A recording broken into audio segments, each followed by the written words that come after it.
Hello, Chris. Right, this is part two. We had to.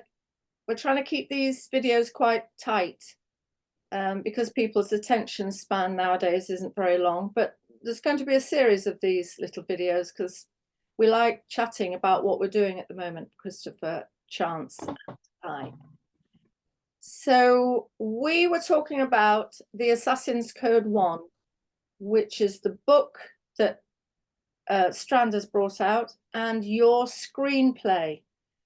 And we were talking about the character, the main protagonist, who is Arrowsmith, and what sort of qualities a man like him has to have in order to, what would you call him? Is he a secret agent or an assassin? No, he was in the story itself. He was poached from the SAS. Okay. Right. And I think most people know what people in the SAS are like, or any of the regiments, like 1 para 2 para 3 para commandos, 4-2 commando, and all the rest of them, 9th Independent Parachute Squadron Royal Engineers, and the Commando Squadron Royal Engineers as well. People, that kind of person, any of the infantry people who have been through the various stages of warfare, one thing and the rest of it. For instance, I personally was trained at the SASC, that's the Small Arms School Corps in Warminster, which is the world's best weapons instructors are there. And I was fortunate enough to be chosen to be one of their students, which was great for me. Yeah. You know, and things like that, and things like I was trained to be an anti-interrogation instructor. All of these things I've experienced. Jungle. I was out in Malaya, Thailand, 3 years out there, and Northern Ireland, of course, the tours of Northern Ireland.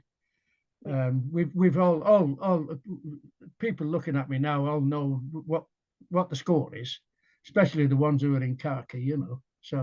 So you have met lots of people who have Arrowsmith's qualities. Oh, indeed, yeah. Probably including yourself. Oh, hang on a minute. without letting the ego go. No. Wild. I've got to be careful because that's a secret. I signed the official secrets act, so yes, I'm very secret. I am secret. Yes. However, so this man, it was poached, and he goes on a journey. Now, from my recollection, he was doing something in West Germany. Berlin. Yeah, he was doing a course in West Germany, a training course. Yeah, and then he had to go across the wall somehow, surreptitiously, into East Germany. Oh, that was me, not the people on the course.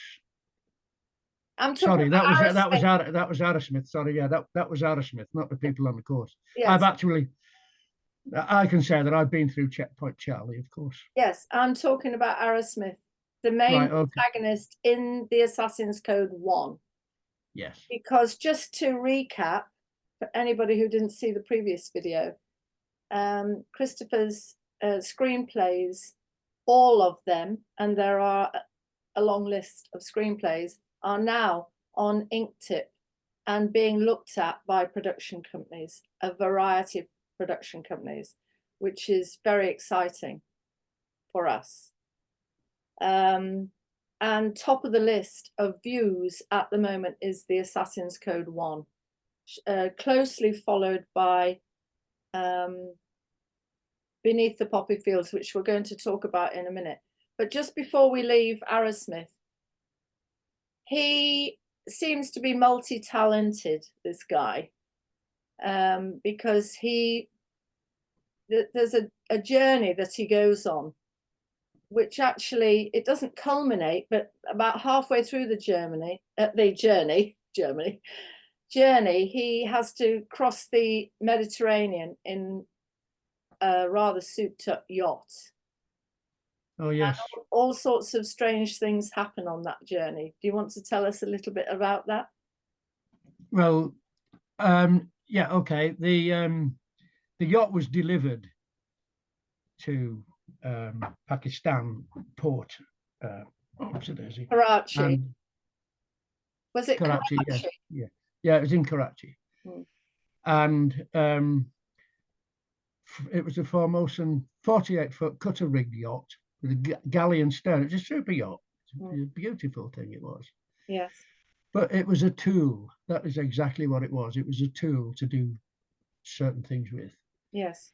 And prior to boarding, there are several things that would interest people with regards to the routine that went on with it being there, and the journey to get there, and the various people involved, like the Shabandahar, the head man of the docks in Karachi, and they're all related to people who are, if you like, even along the Silk Road, all up through Afghanistan and whatever. They're great families of people who at the time were preparing, if you like, for the Russians. So there was a lot of dealing going on with regards to weapons coming in and one thing and the rest of it. So the Russians were quite involved over there. They had people over there and what have you. But that's nothing to do with the yacht. Was there some sort of contraband aboard? Yes, on the yacht. And where was it heading? Where was the destination for this yacht? Libya. Well, actually, it was going into the Mediterranean, and it was being met by the Claudia. A lot of people know about the Claudia. It was the vessel that was used to transport weapons and things to the IRA. Yes. And it was actually captured prior to it landing its cargo.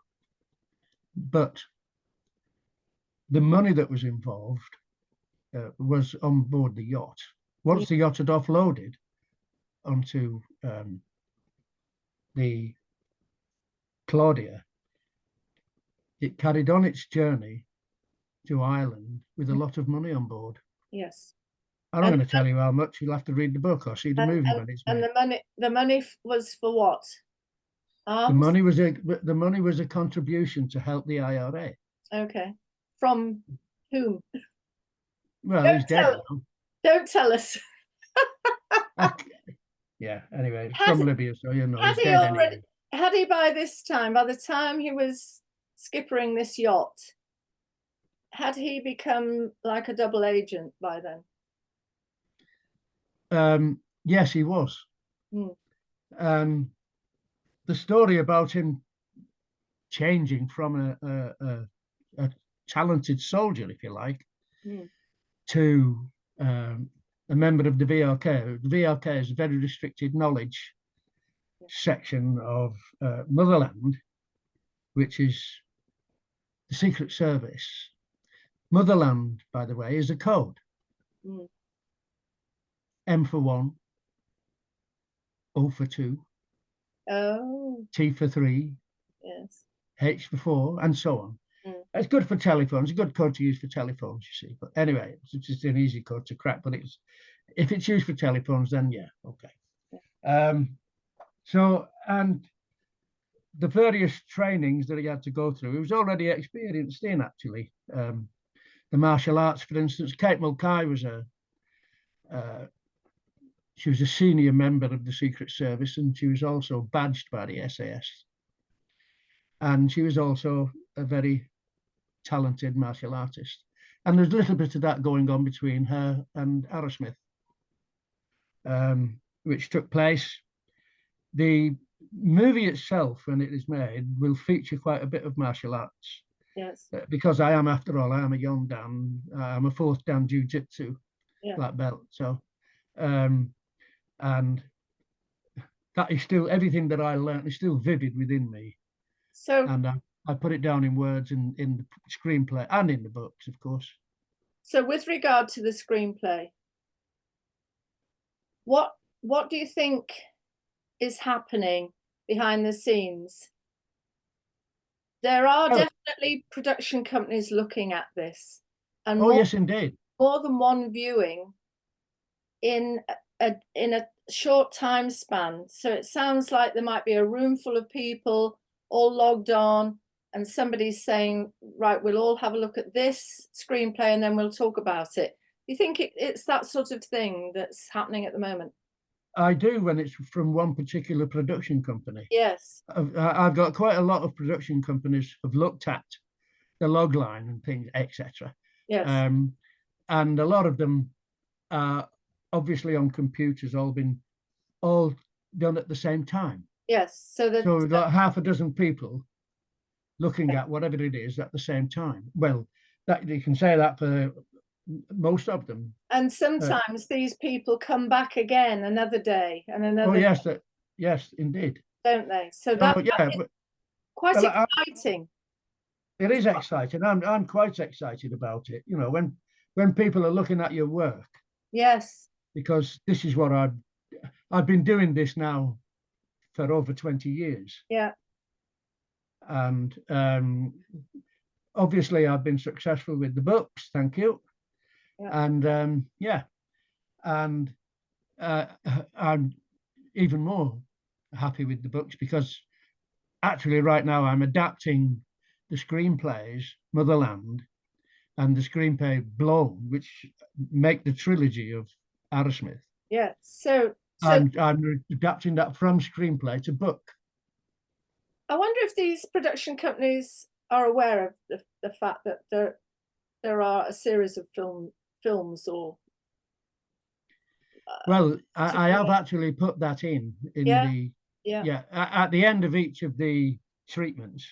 A treatment is a synopsis, if you like, that applies to screenplays. And at the end of the treatments, I've put that this is Motherland is the sequel to Assassin's Code 1, and Blown, yes, again from Motherland. We're going to leave it there, because I want to move on. We'll start a new recording and talk about Beneath the Poppy Fields. Okay. Which absolutely should be made into a movie. No doubt about it. Okay. Thank you, Chris. See you in a minute. All right. Bye-bye for now. Bye-bye.